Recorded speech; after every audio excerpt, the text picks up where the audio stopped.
negosyo idea po natin ngayon, bagay na bagay po ngayong Pasko, lalo na po ngayong bagong taon. Kasi gumawa po tayo ng ube kalamay. So madali at simple lamang po yung ating mga ingredients po dito. So pwedeng panghandaan, pang negosyo, di ba? Pwede natin itong idagdag sa ating pong mga kakanin, sa ating mga puto-puto, sa ating mga espasol, mga pichi-pichi. At syempre, kung pang negosyo, meron po tayong pinakang costing po dito. Idea po natin kung magkano po yung bentahan. So kung paano po ito gagawin, tara, umpisahan na po natin. Unahin po natin ay ang paggagawa po ng ating latik. So gagamit lamang po tayo ng 500 ml ng purong gata. Okay, so ito hahaluin lamang po natin hanggang sa maging latik na. So after 10 minutes, ganito na po yung ating gata. So kapag ganyan brown na, pwede na po natin patayin yung ating pong apoy. And then, isasalin lamang po natin ito na merong salaan para makuha po natin yung ating pong latik. So, ito, iset aside lamang po natin at lulutuin na po natin yung ating pong ube kalamay. Dito po sa pinaglutuan ng ating pong latik, dito na din po natin lutuin yung ating ube kalamay para meron na din pong flavor ng latik. So, unahin na po natin itong ating kalahating kilo ng purong gata. And then, maglalagay pa tayo dito ng 500 ml din po ng tubig. Kasi wala po akong nahingi ng pangalawang gata. So, isunod na natin ang glutinous flour. Sunod na din natin ang rice flour. Naglalagay tayo ng rice flour para hindi po ganong kakunat yung ating pong ube kalamay.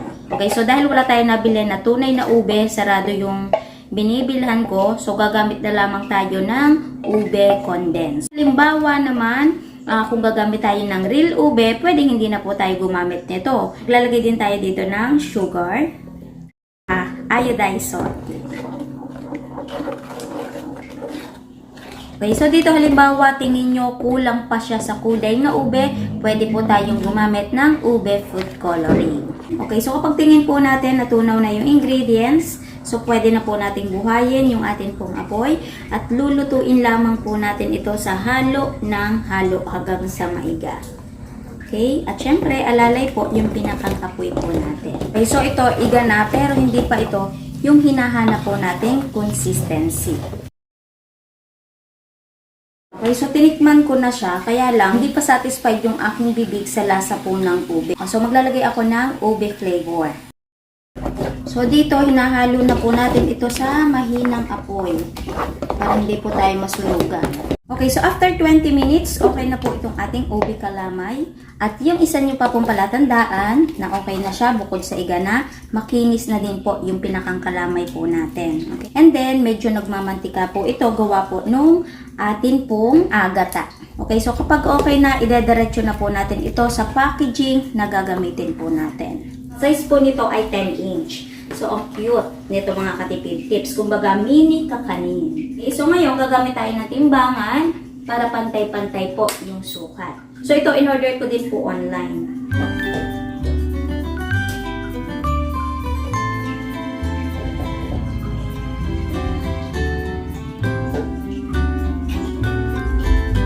Okay, so habang mainit pa, i-flat na po natin ito para pantay yung ibabaw ng ating ube kalamay para mas maganda siyang tingnan. Okay, so dito sa bilao na ginawa po natin, naglagay po tayo ng 600 grams. Kaya mas maganda kung lalagyan na po natin ito ng slice.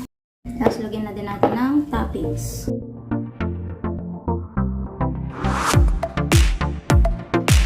Lamang pong kabilis gawain yung atin pong ubi kalamay kasi ito naman po ay 1/4 kilo lamang po ng atin pong malagkit.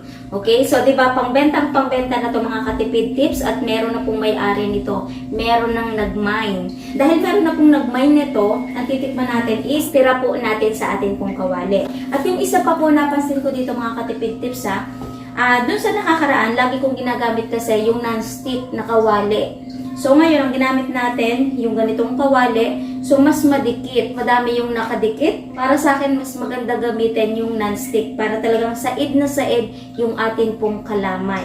So dito na tayo kukuha ng ating titikman.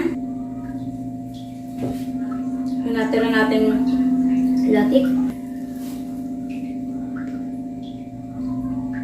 Sarap. Okay, so unang-una yung pinakang tamis po nito, saktong-sakto po lamang, kasarapan po yung tamis. So may malalasa din naman tayo dito na ube kasi naglagay tayo ng ube food color. Pero kung hindi tayo naglagay ng ube food color, sweetin sa lasa po ng ube. Kapag real ube yung ginamit po natin, talagang lasang-lasa yung pinakang ube po natin. Pwede hindi na po tayo maglagay ng ube flavor.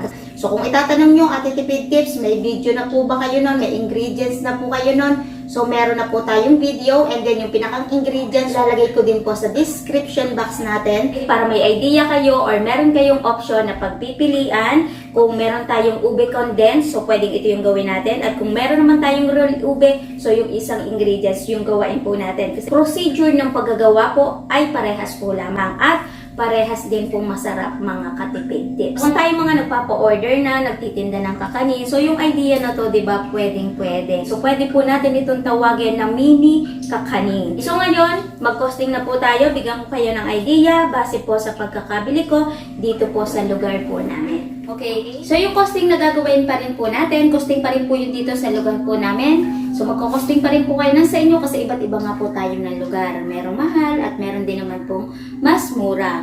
So sana all kapag mas mura po sa lugar po ninyo. Umpisahan po natin sa 1/4 kilo ng ating malagkit powder, 20 pesos. Ang 500 grams po ay 40 pesos. Okay, so sa rice flour, 8 pesos. Sugar, 7 pesos. So, isang lata ng condensed, 40 pesos. So, yung gata po natin, pagsasamahin na po natin. Yung ginamit po natin sa latik at yung isinapo natin sa ube kalamay. So, 80 pesos po ang isang kilo. Yung tubig at saka yung asin, pagsamahin na 2 pesos. At yung inilagay po natin na ube color at saka ube flavoring, so sabihin na po natin na 2 pesos. Kaya total ay 159 pesos. Pero magpa-plus pa po tayo doon ng other expenses tulad po nitong bilao na ginamit po natin. So ito ay meron akong ino-orderan online. Pumapatak lamang po ito ng 12 pesos. Okay, so yung dalawa na ginamit po natin, so sabihin na po natin na 25 pesos. So gagamit pa tayo ng dahon na paglalagyan ng ating ube kalamay. Siyempre, lalagyan pa natin yan ng cling wrap, ng sticker. So dito sa dalawa, sabihin na po natin na 10 pesos. At sa labor po natin, sa gas po natin nung niluto po natin, so sabihin na po natin na 50 pesos. Kaya ang total lahat ng ingredients ay 244 pesos. So, i-divide po natin sa dalawa at ang kalalabasan po nun, may puhunan po na 122 po kada isang bilao. So, yung pagpipresyo, nakadepende pa rin po sa atin. Depende po sa lugar po natin. So, ito pwedeng 150 to 170 pesos. So, halimbawa, kapag maramihan na yung gagawin po natin, so kayang-kaya, pwede po natin itong maibenta ng 150 pesos sa mabilisan. Dahil dalawa lamang po ito, ititinda ko po ito ng 170 pesos. Kapag minus po yung pinakang puhunan, so posible po tayong tumubo ng 48 po kada isang bilao. So, i-times 2 po natin yon at ang kalalabasan po nun, 96 pesos po yung posible po nating tubuin dito. Okay, so halimbawa kung 1 kilo po yung napaubos po natin, so kapag iti-times 4 po natin yon, so posible po tayong tumubo ng 384. So, diba, sa isang kilo ng glutinous rice flour, estimate posible po tayong tumubo ng 400 pesos. Okay, so dito sa ating mga kakanin, basta sinamahan po natin ng sipag, tiyaga at diskarte, lalong-lalo na po ang consistent. Hindi po imposible na kitain po natin yung ganong halaga. So sana bago po ulit nagtapos yung video po natin, meron po ulit akong naibigay na magandang negosyo idea po sa inyo.